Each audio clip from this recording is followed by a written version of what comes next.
saving money, which is really scary if you think about that one for a minute. But the reason why would you do that? It's because the way the state does budgeting, anything left over from one year gets counted as permanent revenue for the next year. That would be like taking the change from going out to eat and using that to qualify as your down payment or as your monthly payment for a car. Well, wait, you only get that 1 year. That doesn't work that way. But the way the state does their accounting, you can get away with that. It's kind of like the way they do schools. I don't know if you knew this, but they shortened the school year this year by 2 months. Yeah, well, the state shortened its school year. They didn't shorten the school year for schools, though. They have this little tool, it's called notwithstanding, and it says, notwithstanding any other law, this is what you'll do. And so schools are required to stay open, pay teachers, run the schools just like normal. The state will pay them Tuesday for their hamburger today. They'll pay them the first day of the next fiscal year for the last 2 months of this fiscal year. And so rather than making a payment in May and June, we'll make, at 12:01 a.m. on July 1st, a $602 million payment to make up for those 2 months. And so basically, school districts have to spend down any balances they have in their bank accounts or borrow money to get through the last 2 months. And what does the state do? It counts that as if it never had any bills to pay, because it doesn't use what we call operating liabilities. In fact, if you did your books in the private sector, in your personal life or in business, the way the state does theirs, you would literally go to federal prison. Under Sarbanes-Oxley, it's a federal crime to do your books the way we do them. And so it's because they basically don't look at those permanent liabilities, allows you to play all of these budgetary games which they're put into place to make sure that you're not spending beyond your means, and that if you do so, you're doing it only because you have reserves that will allow you to carry you through any shortfall. And that's just not done, and that's the fundamental thing we have to fix. And we have to do it during this recession, because the minute the state has a surplus again, they're all going to forget about all of this. Yes? What is the touchdown for sales tax or property tax? And really the biggest beneficiary is the property tax. That's correct. Disincentive for businesses to locate there. How would you, if you had the power to fix the school funding problem you have, if I was king for a day and had a magic wand and could make everything change all at once, well, first of all, the fundamental principle is freedom works. And if the one thing we haven't done in education is provide enough freedom. Stop a second and think about the charter schools versus the school districts and the whole way the school district system works. School districts are basically the property taxing districts. They were designed a couple hundred years ago based on, okay, this is the area where it is. Why do you think school districts hate charter schools and hate private schools so much?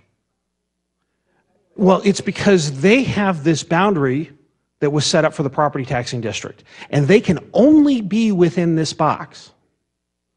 But the other ones get to come in and out as they choose. Now let's set this aside. Let's set aside education for a moment. Let's talk fast food. If we did our fast food industry the way we do our education industry, then you could only go to, say, Peoria would be the Dairy Queen. That's it. You had to drive to Peoria to go to Dairy Queen. If you wanted Arby's, you're going to have to drive to Glendale, and if you want Kentucky Fried Chicken, you're out in Mesa, you would have one type in that area and that's it. And you'd have to drive. That doesn't make any sense. I mean, think about this for a minute. From what do you talk about when you're for real estate? What's a good neighborhood? What's a good school? You're having to physically move to get to a good school. Why do we keep this old system of these old property taxing jurisdictions? Because the majority of school funding actually doesn't come from the property taxing district anymore. The state's actually responsible for building schools now. That's a change. What I would do is I would say, you know what? We're going to give, rather than eliminating the ability for the charter schools to come in and out and the private schools to come in and out, we're going to give school districts the same freedom that we've given everybody else. Rather than trying to limit the freedom of everybody else, we'll allow the good school districts. So if you get a school district that's figured out a great magnet program, you're not having to drive clearly across town to get to it. You can bring it up. They can come out to where people are. And so you don't have a district that they start to change. Well, basically what I'm describing is the university system.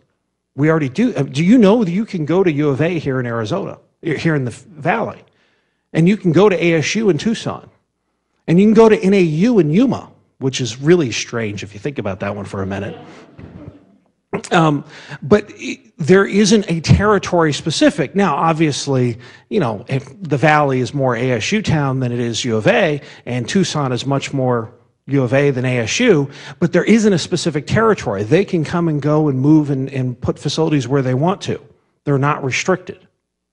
The other and so you take the entire property taxing jurisdiction that you have for the state, and you basically meld that into one rate statewide, so that the school district that happens to have Palo Verde and has a very, very small property taxing rate, and the school district that has no real property in it of tremendous value, it doesn't have a tremendous rate, which keeps businesses from moving in there. You can equalize a lot of that very quickly.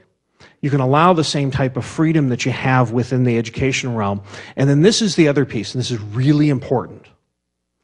We have to overturn a court case from a number of years ago. There's one called Roosevelt v. Bishop.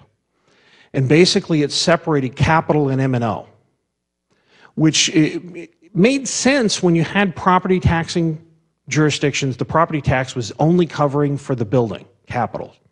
Well, now that the state is paying for buildings, it doesn't really make a lot of sense to have the separation between capital and M&O. And let me tell you how this has kind of gotten out to the absurd level that it is today. During the school facilities board facilities where they're doing corrections for deficiencies, they came into a school district and they said, you have one softball field. You need a boys softball field and a girls softball field. And they said, we've been sharing softball fields for about 100 years now. We're fine. What we really need are some new textbooks. They said, well, I'm sorry, but we can give you a new softball field.